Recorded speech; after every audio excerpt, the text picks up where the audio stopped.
شخصيات حموية كردية. آلاف في السطور. الشيخ عمر الباكير البرازي، مفتي منطقة كوباني. هو عمر ابن النائب خالد الباكير البرازي، النائب في مجلس المبعوثان العثماني، وهو من مواليد عام 1900 في حماة. شقيقه الدكتور محسن البرازي، رئيس وزراء سوريا الأسبق. تابع دراسة العلوم الشرعية واللغة العربية، حيث كان مرجعا في قواعد اللغة العربية وعلم المواريث وبحور الشعر.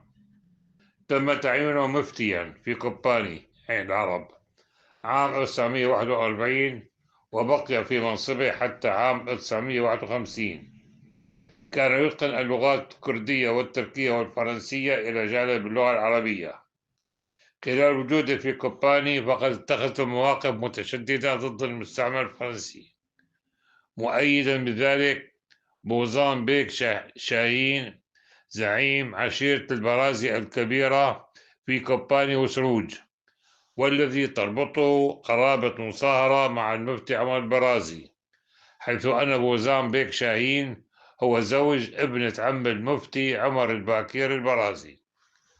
كانت خطب عمر الباكير البرازي النارية في صلوات الجمع والأعياد تؤجل صدور أبناء المنطقة لتخرج المظاهرات ولتحدث صدامات مع جنود المحتل الفرنسي، وبسبب ذلك قامت سلطات الاحتلال الفرنسي باعتقاله وسجنه في قلعة حلب مدة 50 يوما، ما لبثت سلطات الاحتلال أن أطلقت سراحهم بسبب احتجاجات رجال الدين المسيحيين والمسلمين على اعتقاله.